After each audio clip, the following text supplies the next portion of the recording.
bienvenue dans cette petite séquence vidéo au cours de laquelle nous allons parler un peu du Mali.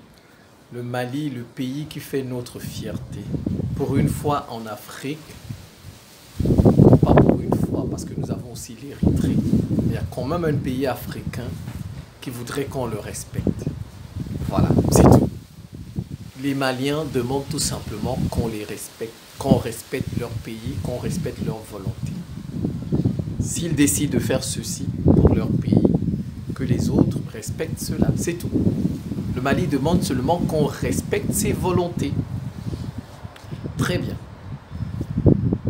La question du jour, c'est: le Mali doit-il avoir peur de la Mauritanie? Le Mali doit-il avoir peur du départ de la MINUSMA? Parce que vous savez, le Mali a demandé le départ de la MINUSMA. Et le Conseil d'insécurité, parce que moi je l'appelle le Conseil d'insécurité de l'ONU, ils apportent l'insécurité partout, partout. Partout où ils sont, il n'y a pas de paix. Il n'y a pas une mission de l'ONU quelque part et il y a la paix. Il n'y en a pas. Donnez-moi une seule mission de l'ONU quelque part, il y a la paix. Il n'y en a pas. Donc, en fait, c'est un conseil d'insécurité. Moi, c'est comme ça que j'appelle ça. C'est un conseil d'insécurité. Il n'apporte pas la paix quelque part. Faire le tour. Regardez la MONUSCO au Congo. Vous pensez qu'il y a la paix au Congo depuis que la MONUSCO est là-bas? On est à 10 millions de Congolais. 10 millions de Congolais qui sont tués. Bon, très bien. Moi, je m'appelle Simon Paul Bambon-Dobo. Je suis le ministre de la Défense de l'Afrique et d'un monde multipolaire. Ça, c'est la mission que je me suis assignée. C'est la tâche que je me suis donnée. Ou si vous voulez, c'est Dieu qui m'a donné cette mission. Je défends l'Afrique.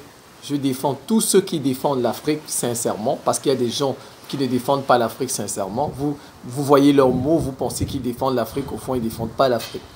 Et je suis contre les monopoles. Je suis contre le monopole des Occidentaux. Il faut qu'ils mettent cela dans leur tête.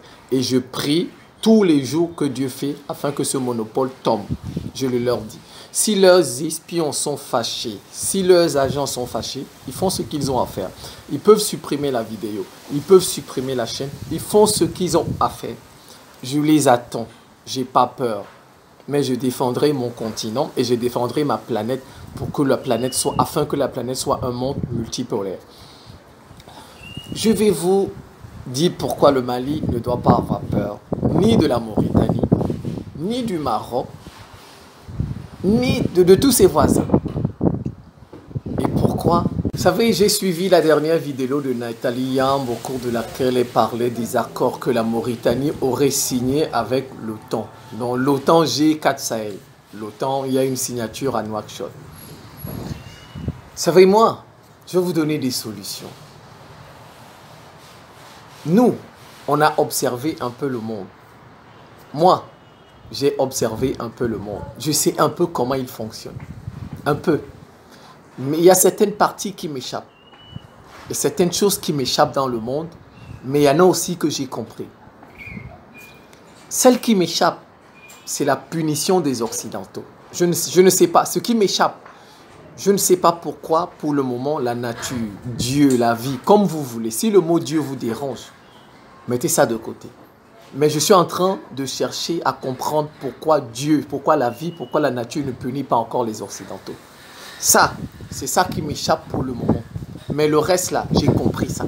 Et je cherche à comprendre pourquoi la vie ne punit pas encore les Occidentaux. Je cherche ça tous les jours, je cherche à comprendre. Je m'interroge, j'analyse, j'observe. J'essaie d'être inspiré. Mais je n'ai pas encore trouvé. Le jour où je vais trouver la raison pour laquelle l'Occident, pour le moment, n'est pas encore puni par la vie, par la nature, par Dieu, comme vous voulez, je ferai une vidéo pour expliquer. Parce que ce n'est pas normal que celui qui fait tout le mal de la planète, tout le malheur de la planète, ne soit pas puni. Ce n'est pas normal. C'est pas normal. C'est l'Occident le problème de cette planète. L'Occident est le problème. En fait, si l'Occident n'est pas puni, ça veut en fait dire que ce n'est pas lui le véritable problème de cette planète. Il est peut-être le deuxième problème de la planète. Il y a un véritable problème dans la planète et il faut le rechercher. Parce que sinon, comment comprendre que celui qui fait, que nous voyons, nous avec nos yeux, nous voyons que celui qui fait tout le mal de la planète, c'est l'Occident. Ça, c'est ce que nos yeux voient. Ça, ce sont les faits. C'est l'Occident qui déstabilise tous les pays de la planète pour voler leurs richesses. L'Occident, en fait, c'est un bandit pour voler leurs richesses. Mais comment se fait-il qu'il ne soit pas puni? Comment se fait-il qu'il ne soit pas puni? C'est ça la question. Donc ça voudrait dire quoi? Si l'Occident n'est pas puni, alors que les faits montrent que c'est lui le problème de la planète, ça voudrait dire qu'il y a un autre qui est le véritable problème de la planète. Donc, c'est lui-là qu'il faut rechercher. Et je suis en train de chercher. Quand je vais trouver ça, j'en parlerai. Mais pour le reste, j'ai compris un peu la vie, comment ça fonctionne. Dans la vie, il y a le karma. Il y a le karma. Je vais m'adresser aux autorités mauritaniennes. Mais moi, je vais vous dire, j'ai plus peur du Maroc, j'ai plus peur de la Guinée, j'ai plus peur du Sénégal, j'ai plus peur de la Côte d'Ivoire, du Niger, en fait les autorités, que de la Mauritanie par rapport au Mali. J'ai plus peur du Maroc pour déstabiliser le Mali. Donc j'ai moins peur par rapport aux Mauritaniens. J'ai moins peur. Donc mais, comme on dit, la confiance n'exclut pas le contrôle. Pourquoi? Parce que jusqu'ici, quand même, les Mauritaniens ne s'impliquent pas trop dans les problèmes des autres. Ça quand même, je dis de manière observable. Voilà, de manière observable. Ce qu'on peut observer. Donc moi, j'ai plus peur. Parce que je vous donne quelques éléments. Prenez le Maroc, par exemple. Le Maroc, il y a Israël au Maroc. Il y a les Occidentaux au Maroc. Ils ont des militaires là-bas. Le Maroc a ouvert ses relations diplomatiques avec Israël. La frontière en Guinée, il y a la France là-bas. Guinée-Mali, il y a la France. Les soldats français sont là-bas. Bon, Sénégal, n'en parlons plus. Côte d'Ivoire, n'en parlons plus. Vous voyez? Mais quand même, je vais m'adresser aux autorités mauritaniennes. J'espère que cet accord avec l'OTAN, ce n'est pas pour déstabiliser le Mali. Je l'espère. Ça, c'est mon souhait. Parce que si les Mauritaniens, les autorités mauritaniennes décident de déstabiliser le Mali, je vais leur dire, moi, je connais un peu la vie. Le karma va les rattraper. Le karma va les... Je commence d'abord par la Mauritanie. Est-ce que le Mali doit-il avoir peur de la Mauritanie? Je dis plus ou moins. Mais la confiance n'exclut pas le contrôle. Moi, j'ai plus peur du Maroc, j'ai plus peur de la Guinée, j'ai plus peur du Sénégal, j'ai plus peur de la Côte d'Ivoire, j'ai moins peur par... Mais comme j'ai dit, la confiance n'exclut pas le contrôle. Donc ça voudrait dire quoi? Que l'OTAN va utiliser la Mauritanie pour déstabiliser le Mali. Parce qu'ils ont signé un accord. Bon, quand même, je précise que la Mauritanie, les Maliens utilisent le port mauritanien. Lorsque la CEDEAO a pris des sanctions contre, le Mali, les Mauritaniens ont ouvert leur port au Mali. Ça, c'est bien. Il faut aussi le noter, il faut le dire. Bon, et vous savez, tout récemment, on a tué des Mauritaniens à la frontière du Mali. Mais en fait, non. Ce sont les ennemis du Mali qui ont tué des Mauritaniens. Ils ont voulu faire porter le chapeau. Ils ont voulu faire porter le chapeau au Mali afin que les deux pays s'embrasent. Nous, on sait ça. On sait. Ce sont les ennemis du Mali qui ont tué des Mauritaniens. Heureusement que les autorités maliennes se sont déplacées pour aller en Mauritanie discuter avec les autorités mauritaniennes et elles se sont entendues. Qu'au fond, c'est des pays qui n'ont jamais eu de... Regardez, on n'a jamais tué des Mauritaniens à la frontière du Mali. Et comment subitement, quand il y a des sanctions, on a compris que ce sont des ennemis du Mali qui ont fait ça. Et ils voulaient faire porter le chapeau au Mali. Donc, maintenant, je vais m'adresser aux autorités mauritaniennes, qu'elles comprennent très bien. Et que les autorités maliennes soient tranquilles. Qu'elles soient tranquilles. Comme je vous ai dit, nous, on a observé un peu la vie. Et nous connaissons comment elle fonctionne. Je dis, il y a un seul côté qui m'échappe, celui de l'Occident. Pourquoi la vie, pourquoi Dieu ne punit pas? Mais le reste, j'ai compris. Les exécutants, Dieu va les punir. Si la Mauritanie exécute les ordres de l'OTAN pour déstabiliser le Mali, Dieu va punir la Mauritanie. Moi, je leur dis ça. Je le leur dis, Dieu va les punir, leur tour viendra. Je vais parler avec des exemples. Des exemples. Prenons l'Iran. Quand les Iraniens ont fait leur révolution, les Iraniens ont dit qu'ils veulent gérer leur pays comme bon leur semble. Le premier guide, Ali Khamenei, n'est-ce pas? Vous savez ce qu'ils ont? Ils ont pris l'ambassade des États-Unis à Téhéran. Ils ont renversé le Shah. Ils ont dit non, nous voulons gérer notre pays comme nous l'entendons, c'est leur droit, c'est leur pays. L'Iran n'appartient pas aux États-Unis, ça n'appartient pas aux Occidentaux, c'est leur pays, ils ont le droit. Très bien. Qu'est-ce qui s'est passé? Comme ils n'ont pas pu faire face aux Iraniens, parce qu'il y a eu la prise des otages à l'ambassade des États-Unis à Téhéran, qu'est-ce qu'ils ont fait? Ils ont utilisé l'Irak, n'est-ce pas? Ils ont utilisé l'Irak. Il y a eu la guerre, 2 fois la guerre, Iran-Irak, durant près de 10 ans. Durant près de 10 ans pour déstabiliser l'Iran. L'Iran s'en est sorti. Mais qui est tombé finalement? C'est l'Irak qui est tombé. Qui a détruit l'Irak? C'est celui qui a utilisé l'Irak pour déstabiliser l'Iran qui est tombé. Voilà un exemple. C'est revenu sur le visage comme ça des Irakiens. Boum! Boum! Si les Mauritaniens ne font pas attention, ils vont vivre cette situation dans 2, dans 3, dans 4, dans 5 ans. Qu'ils osent déstabiliser le Mali au nom des Occidentaux. Qu'ils osent déstabiliser le Mali au nom des Occidentaux. Ils vont recevoir les foudres dans 2, 3, 4, 5 ans. Ils sont avertis. Je leur ai donné un exemple déjà. L'Irak. Allons-y. Le Mali lui-même que vous voyez, tout ce que le Mali a payé. Hein. Le Mali paye lui-même ses erreurs. Le Burkina Faso lui-même paye ses erreurs. Parce qu'on les a utilisés contre la Côte d'Ivoire de Laurent Gbagbo. C'est le karma. C'est le karma. Vous savez, ils étaient tous contre Laurent Gbagbo. Tous. Que ce soit le Burkina Faso, que ce soit le Sénégal, que ce soit le Mali. Parce qu'on avait brandi... Alassane Ouattara est un musulman. Ils ont joué sur la religion. On ne veut pas qu'un musulman devienne président en Côte d'Ivoire. Toute l'Afrique de l'Ouest, presque toute l'Afrique de l'Ouest avait soutenu Alassane Ouattara. Toute l'Afrique de l'Ouest, le Mali avait soutenu. Le Burkina contre Gbagbo.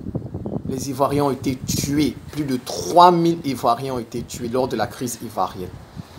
Parce que ils n'avaient pas compris, les voisins, ils n'avaient pas compris que Gbagbo défendait l'Afrique, défendait la Côte d'Ivoire contre la France. Eux, ils avaient vu la religion. Ils ont fait passer leur religion avant Alassane Ouattara. Mais finalement, qu'est-ce qui s'est passé? Le karma est revenu. Ce même Alassane Ouattara qu'ils ont soutenu dans les années 2000, dans la décennie 2000, jusqu'à toute la crise. Ce même Alassane Ouattara était contre le Burkina Faso, il était contre le Mali. Il a envoyé des mercenaires pour tuer Assimi Goïta, n'est-ce pas? Ce même Alassane Ouattara. Le Mali a été puni. Le Mali a été puni. 12 années, les terroristes ont occupé le Mali. Dès qu'on a déstabilisé la Libye, papi sont venus. Le Mali a eu sa dose. C'est le karma. Tu déstabilises ton voisin parce que le Mali et le Burkina Faso étaient la base arrière. Surtout le Burkina Faso était la base arrière de la rébellion ivoirienne. C'était la base arrière de la rébellion ivoirienne. Voilà. Mais ils payent aujourd'hui. Ils payent.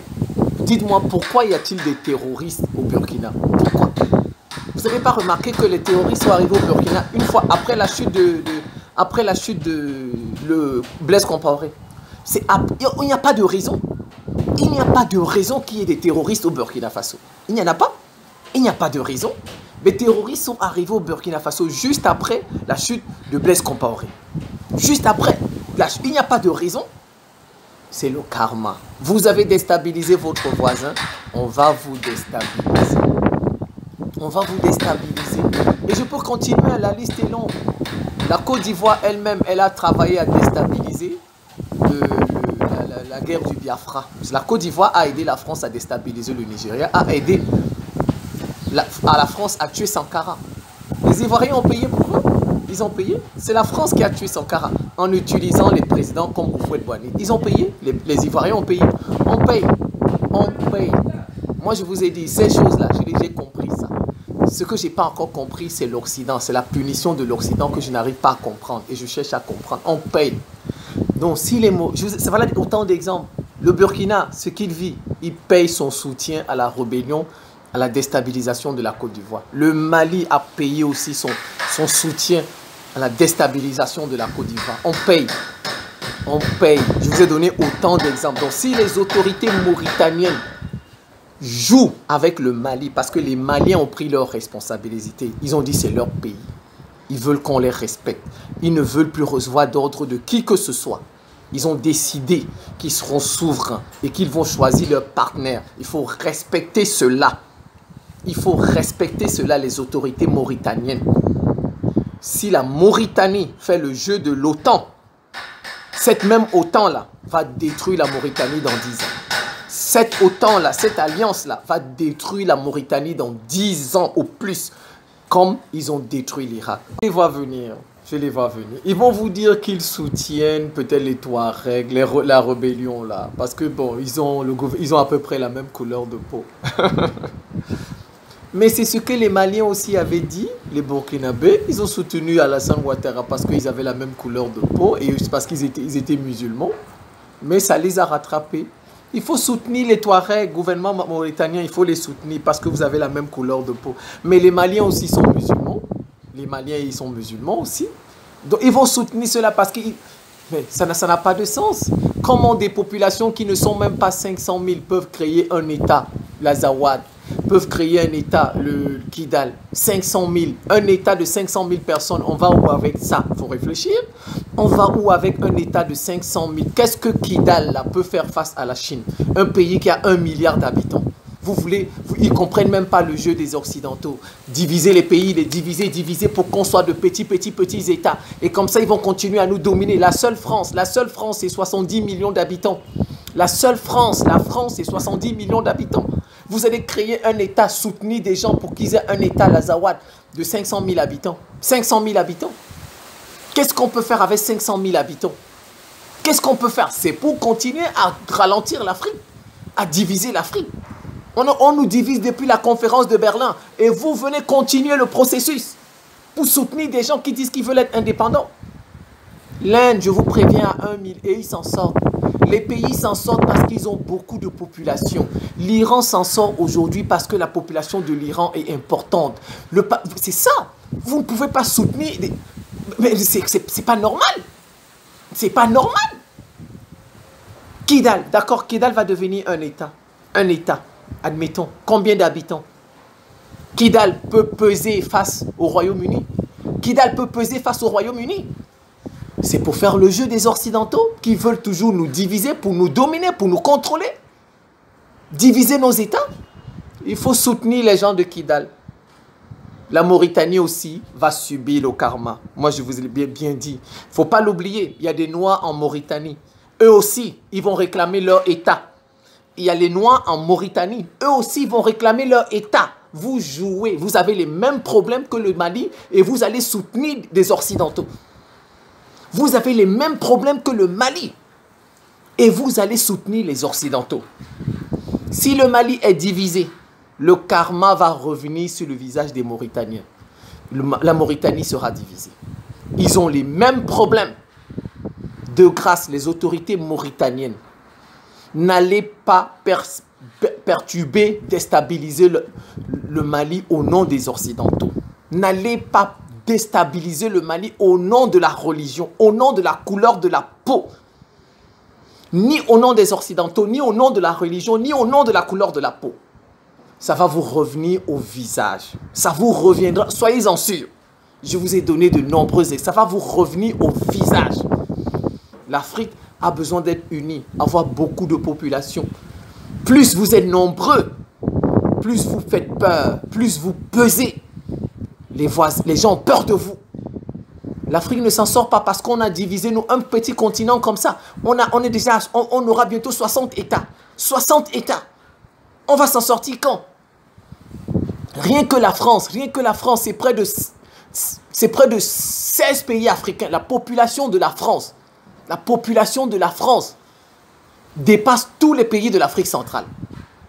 Tous les pays de l'Afrique centrale.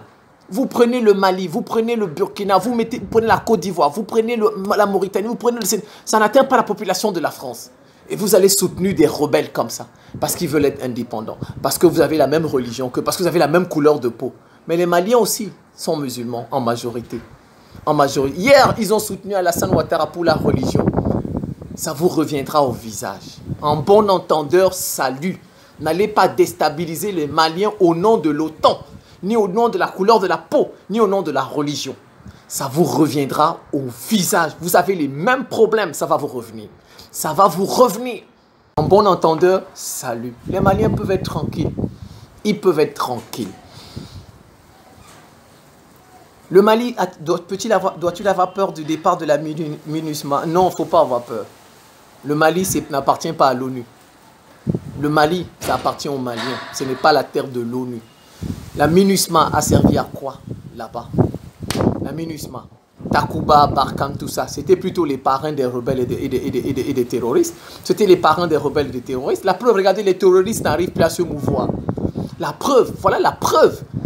La preuve, les terroristes n'arrivent plus à rien faire. Les rebelles n'arrivent plus, ils ne prennent plus des villes.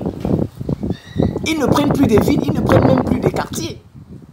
Depuis que les Russes sont là-bas, vous avez entendu, on a tué combien de personnes? Avant, vous entendez, on attaquait des camps militaires. On attaquait tout un camp militaire au Mali. On tuait 200, 300, 400 personnes. Alors que la MINUSMA était là, alors que Barkhane était là, alors que Takuba était là, alors que le G5 Sahel était là. Ils étaient tout simplement les parrains des terroristes, les parrains des rébellions, des rebelles. Mais aujourd'hui, tous les parrains ont été chassés. C'est pourquoi vous voyez, ils ne peuvent plus rien faire. Certains vont vous dire, oh, ils ont construit quelques bâtiments, les populations n'en souffriront pas. Au contraire, les populations ont plus souffert avec la présence de la MINUSMA. On en tuait combien? On en tuait combien avec la présence de la MINUSMA?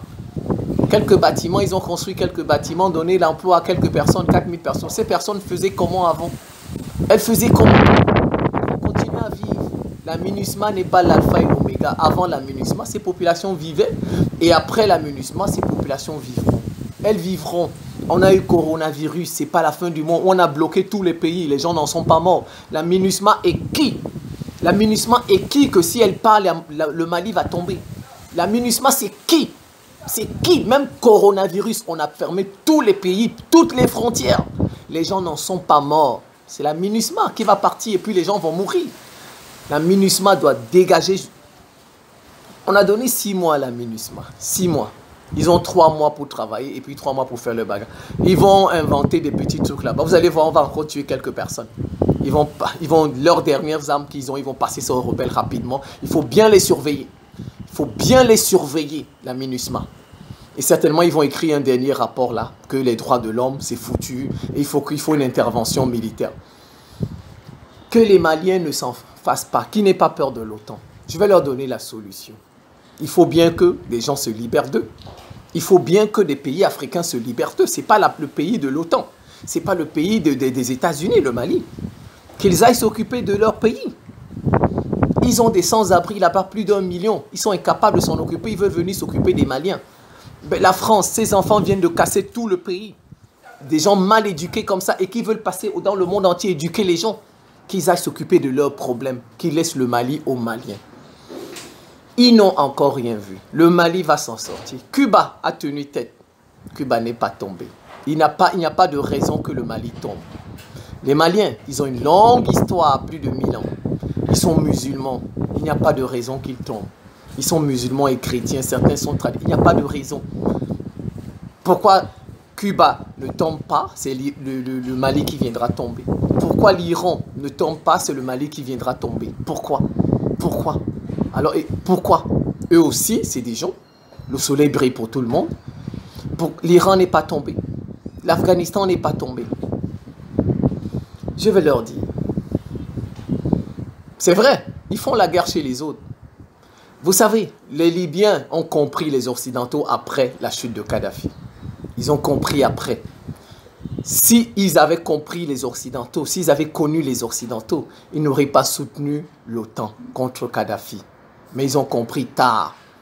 Ils ont compris tard. La Syrie n'est pas tombée. Poutine est là-bas. Si Poutine est au Mali, le Mali ne va pas tomber aussi. Ma crainte, c'est Poutine, que Poutine tombe. Ils font tout pour faire tomber Poutine. On l'a vu avec Wagner. Mais Poutine ne va pas tomber. Et tant que Poutine ne tombera pas, le Mali sera tranquille. Aux Maliens de se préparer, de s'armer, de se armer comme militairement et devenir fort militairement, comme l'Iran. Et comme ça, le jour où Poutine ne sera plus là, ils pourront se défendre face à l'OTAN. Et ils se défendront. Je leur dis, si l'OTAN attaque le Mali, une seule fois, je dis aux Maliens, je dis à Assimi Goïta, d'abord sur leur forme, il faut que Assimi Goïta continue de garder ses cheveux, de garder sa moustache, de garder sa barbe. Qu'il continue, il va s'en sortir. Les Iraniens le font, ils s'en sortent.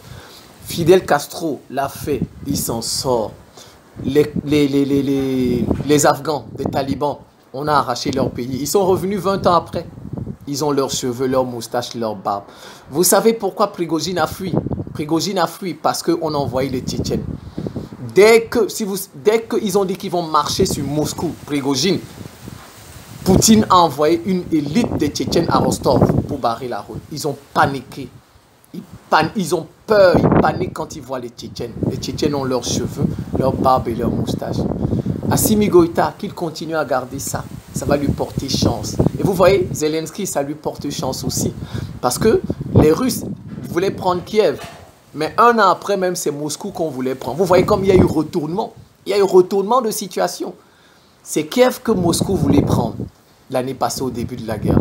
Mais un an après, c'est plutôt Moscou par Wagner. Comme vous voyez, ça lui apporte la chance. Les cheveux, la moustache et la barbe, ça apporte la chance. C'est pourquoi vous voyez Zelensky, l'Ukraine s'en sort. Il faut que les Maliens, les autorités maliennes continuent de garder leurs cheveux, leurs moustaches et leurs barbes. Si l'OTAN les attaque, ils attaquent l'ambassade des États-Unis. C'est tout. Si l'OTAN ose attaquer, même s'ils utilisent la Mauritanie pour attaquer le Mali, Assimi Goïta, je vous dis, allez attaquer l'ambassade des États-Unis. Attrapez tous leurs ressortissants, que ce soit les ressortissants états-uniens, français, anglais. Il faut les attraper, les Allemands. Il faut les attraper tous. Il faut les attraper. Il faut les attraper. La prise de l'ambassade des États-Unis Téhéran en 79. Vous avez vu ce qu'ils ont fait? Ils ont capitulé. Ils ont capitulé. Quand vous attaquez leurs ressortissants, ils vont capituler. Ne jouez pas avec ça. Deuxième exemple, en 2012, les États-Unis passaient tout leur temps à dire aux Libyens ce qu'ils doivent faire, ce qu'ils doivent faire. Les milices là, les milices libyennes sont allées à Benghazi. Elles ont bombardé l'ambassade, le consulat des États-Unis. À l'intérieur, l'ambassadeur des États-Unis, il est mort. Ça a même créé des problèmes à Hillary Clinton. Depuis ce jour, est-ce que vous avez vu les États-Unis parler encore sur la Libye? Vous avez déjà vu? Dites-moi, est-ce que vous avez vu les États-Unis parler sur la Libye? Plus jamais. Qu'est-ce qu'ils ont fait? Ils ont utilisé la Turquie. Parce que vous savez, la Libye est divisée en deux. La Libye est divisée en deux. Il y a un côté, Khalifa Haftar, soutenu par la Russie, et l'autre côté, soutenu par les États-Unis, par l'OTAN. Mais en fait, ils ne sont pas venus eux-mêmes, ils ont utilisé la Turquie. La Turquie que vous voyez là a été envoyée par l'OTAN. Vous voyez, ils ont peur. Maintenant, eux-mêmes ne se présentent plus. Ils ont peur des Libyens. Ils ont envoyé l'OTAN. Ils ont dit, ah ben non, ce sont des musulmans comme eux. Bon, on va envoyer des musulmans. Dans la Turquie que vous voyez là-bas, en Libye, la Turquie est là pour son propre compte, mais aussi pour le compte de l'OTAN. Voilà. Donc c'est simple. L'OTAN vous attaque. Mali, prenez leurs ressortissants. Allez dans leurs ambassades, attrapez leurs ressortissants. Tous leurs ressortissants. Leurs lycées privés, là, attrapez-les. On verra s'ils vont continuer à vous bombarder. Le Mali, c'est le pays des Maliens. Ils ont dit qu'ils veulent être libres. Ils ont dit qu'ils veulent traiter avec qui ils veulent. Plus personne n'a le droit de leur imposer quoi que ce soit. Plus personne. Plus personne. Voilà ce que moi j'ai dit. Nous, on a observé un peu la vie. Nous comprenons que les voisins du Mali osent prêter le flanc à l'OTAN. Dans 10 ans, cette OTAN-là va les détruire. Dans 10 ans, si la Mauritanie ose déstabiliser le Mali, je leur donne 10 ans. 10 ans, l'OTAN-là va les détruire eux-mêmes. Comme hier, comme jadis, les États-Unis ont détruit l'Irak de Saddam Hussein. Or, 10 ans plus tôt, Ils l'ont utilisé pour détruire l'Iran. Et aujourd'hui, l'Iran est toujours là. Le Mali sera toujours là. Vive le Mali, vive l'Afrique. Que Dieu bénisse les Maliens, que Dieu les bénisse et que Dieu bénisse l'Afrique. L'Afrique n'appartient pas aux Occidentaux. L'Afrique n'appartient pas aux monarchies arabes du Golfe. L'Afrique appartient aux Africains. Nous aussi, nous avons le droit de gérer nos pays comme nous l'entendons. On n'a pas besoin de demander la permission à Washington. On n'a pas besoin de demander la permission à l'Arabie Saoudite pour gérer nos pays. Comme si l'Afrique leur appartient. Comme si ce sont eux qui ont créé l'Afrique. Comme si ce sont eux qui nous ont créés. Je dis non.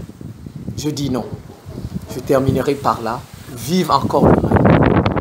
Vive Assimi Goïta. Vive Choguel Maïga. Qu'il n'ait pas peur. Qu'il n'ait pas peur. Vive l'Afrique. Que Dieu protège le Mali. Que Dieu protège l'Afrique. Contre tous ses ennemis.